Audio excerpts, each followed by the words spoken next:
Komisi Pemberantasan Korupsi atau KPK menetapkan status mantan Sekretaris Daerah atau Sekda Kota Bandung, Jawa Barat, Emma Sumarna sebagai tersangka, yakni atas kasus dugaan protek pengadaan Bandung Smart City pada Kamis 26 September 2024 lalu.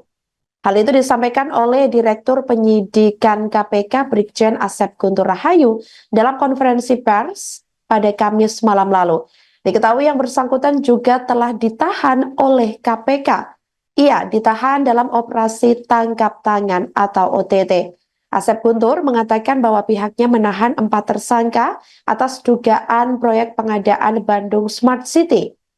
Seperti yang Anda lihat di layar kaca Anda, Saudara, ini merupakan keterangan dari pihak KPK dan yang bersangkutan, ini di paling depan, baris paling depan, di mana Emma Sumarna ini sudah memakai baju tahanan dengan ketiga tersangka lainnya.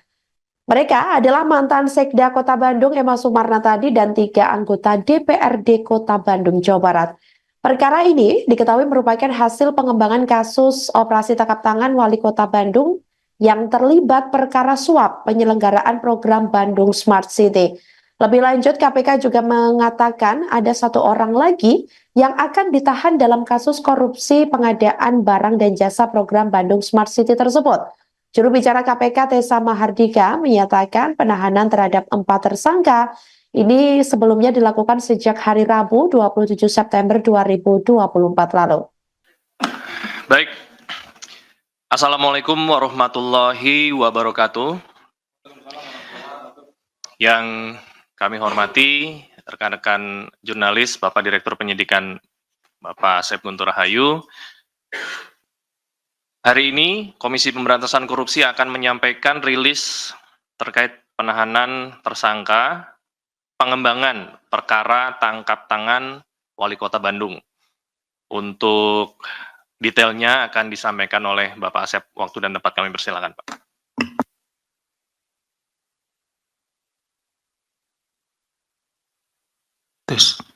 Bismillahirrahmanirrahim. Assalamualaikum warahmatullahi wabarakatuh. Selamat malam dan salam sejahtera bagi kita sekalian. Yang saya hormati Mas Tessa, Pak Jubir, dan yang saya cintai dan saya banggakan rekan-rekan jurnalis. Pada kesempatan malam hari ini kembali kami akan menyampaikan rilis terkait dengan penahanan tersangka pengembangan operasi tangkap tangan Wali Kota Bandung. Penyidik Komisi Pemberantasan Korupsi melakukan penahanan pada 4 tersangka sebagai berikut, yaitu Saudara ES terkait fungsi dan kewenangannya selaku Sekda Kota Bandung merangkap Ketua TAPD periode 2019 sampai dengan 2024, Saudara RI, Saudara AH, dan Saudara FCR terkait fungsi dan kewenangannya selaku anggota DPRD Kota Bandung periode 2019-2024. Perkara ini merupakan pengembangan perkara OTT Wali Kota Bandung yang terlibat perkara suap pada penyelenggaraan program Bandung Smart City.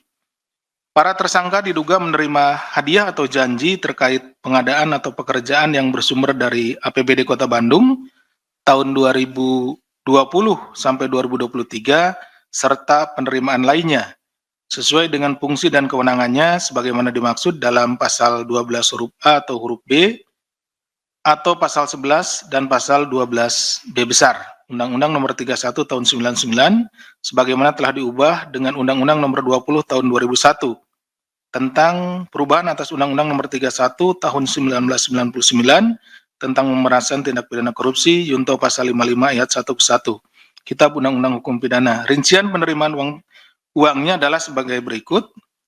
Tersangka ES sekurang-kurangnya menerima sebesar 1 miliar rupiah dan para tersangka lainnya selaku anggota DPRD sekurang-kurangnya juga total menerima sejumlah 1 miliar rupiah beserta mendapatkan pekerjaan-pekerjaan di lingkungan dinas di Kota Bandung.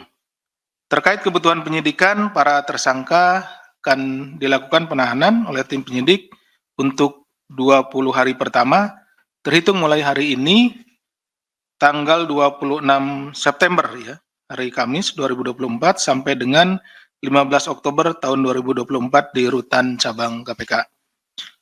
bahwa penetapan tersangka terhadap Saudara ES, Saudara RI, Saudara AH, dan Saudara FCR adalah tindak lanjut dari adanya temuan fakta-fakta baru dalam proses penyidikan hingga persidangan dari tersangka Saudara YM, Wali Kota Bandung, dan rekan-rekan terkait perkara suap Bandung Smart City yang selanjutnya dikembangkan hingga naik ke tahap penyidikan. Jadi rekan-rekan sekalian, perkara ini adalah merupakan pengembangan dari perkara OTT. Jadi artinya pada saat kami melaksanakan penyidikan, OTT itu kemudian ditemukan ada pihak-pihak lain yang juga menerima aliran dana.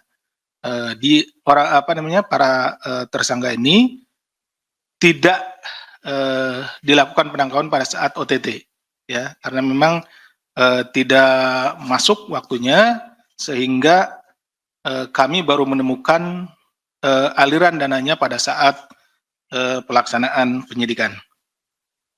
Lebih lanjut, konstruksi perkara berawal pada tahun 2022 terdapat pembahasan APBD Perubahan Kota Bandung antara TAPD dan DPRD dan disepakati terdapat anggaran yang diupayakan diberikan kepada Dinas Perhubungan Kota Bandung untuk kegiatan yang berhubungan dengan program Bandung Smart City.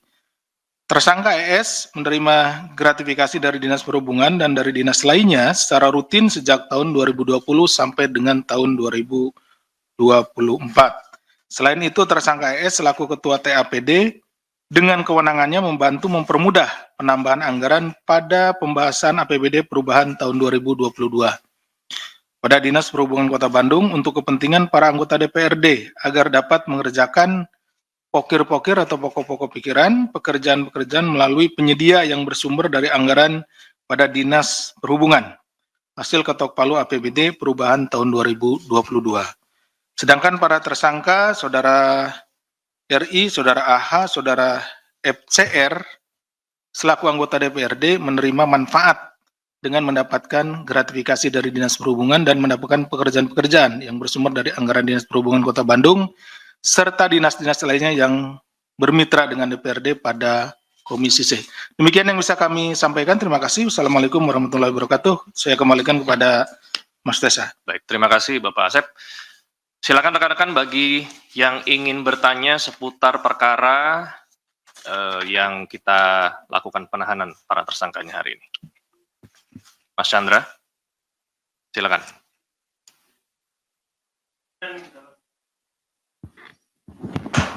Sebelumnya dalam kasus ini pernah hasil riksanya disebut bahwa KPK mendalami proyek-proyek lain yang dikerjakan di Bandung dari beberapa saksi. Nah, apakah emang yang diduga dikorupsi atau dimainkan oleh para tersangka ini cuma pengadaan Smart City, pengadaan CCTV di Bandung Smart City atau ada proyek lain? Terus pernah juga dalam hasil riksa disebutkan bahwa KPK mendalami peruntukan atau uang yang sudah dibelanjakan oleh para tersangka. Nah, apakah ada indikasi para tersangka ini melakukan tindak pidana pencucian uang? Itu aja. Ada lagi?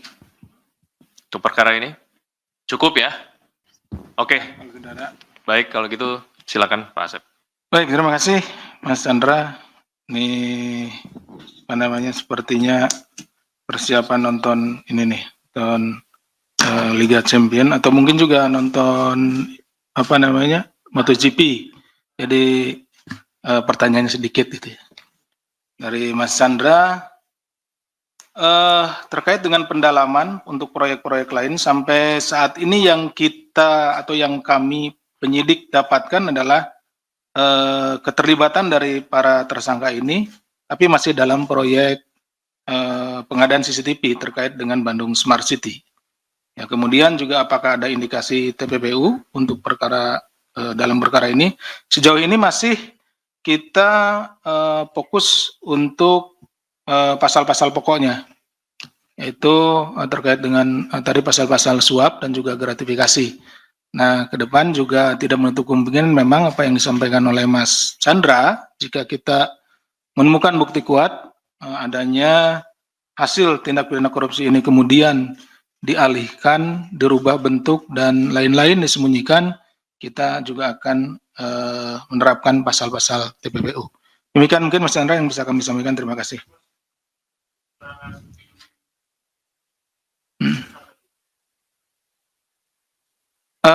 Yang bersangkutan tidak hadir.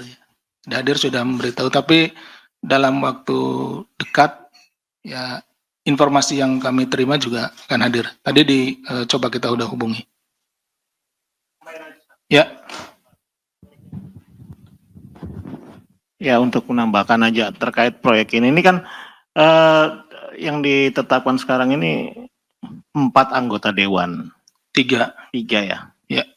3 anggota dewan, 1 nggak hadir ya Pak? Iya, Yang 4. ditetapkan 4 kan berarti kan, Iya. bukan 3 ya? Bapak betul yang berkata 3. Nah, ini kan yang menarik di sini ada 2 anggota DPRD, 2 dari PDI, 1 wakil ketua DPR 2, 1 lagi dari Gerindra, dan 1 lagi yang tidak hadir dari PKS. Ya. Apakah memang KPK sudah menemukan aliran-aliran dana ini masuk ke pos konstituen atau partainya masing-masing misalkan? Ini kan kebetulan mereka juga punya janji-janji politik yang harus bahasanya menampung aspirasi masyarakat dan segala macam. Apakah KPK sudah menemukan adanya aliran dari dana dari proyek ini ke kegiatan partai mereka? Itu aja, Pak. Itu aja, Pak. Terima kasih Mas Mario atas pertanyaannya. Yang kita dalami sekarang adalah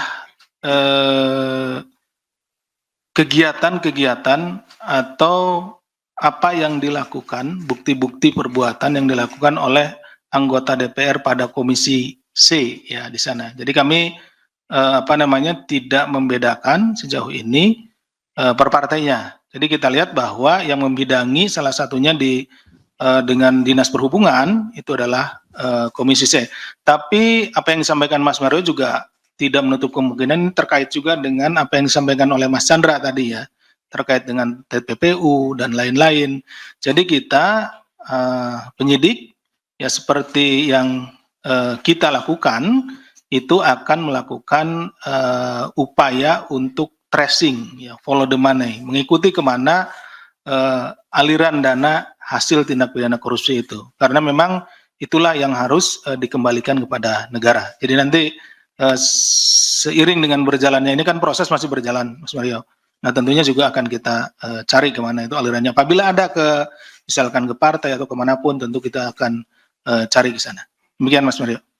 Satu lagi Pak, ini apakah memang ada keistimewaan ya sehingga seorang ketua Komisi C ini nggak ditahan hari ini? Apakah memang ada keistimewaan seperti itu sehingga memang hari ini tidak ditahan, yang ditahan wakilnya misalkan?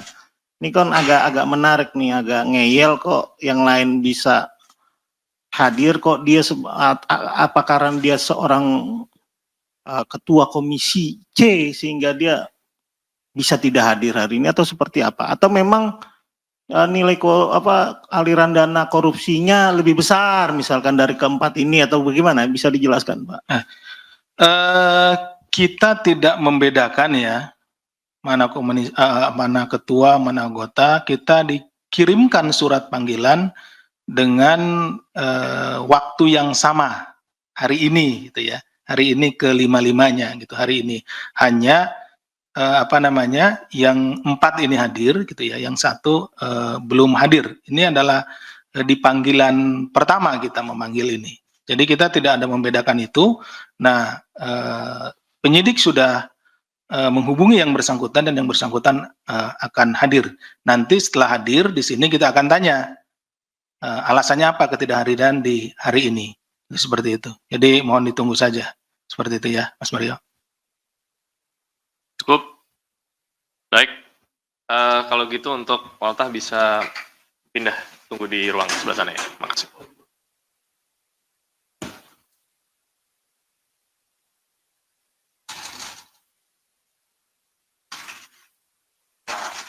Download Tribun X sekarang. Menghadirkan lokal menjadi Indonesia.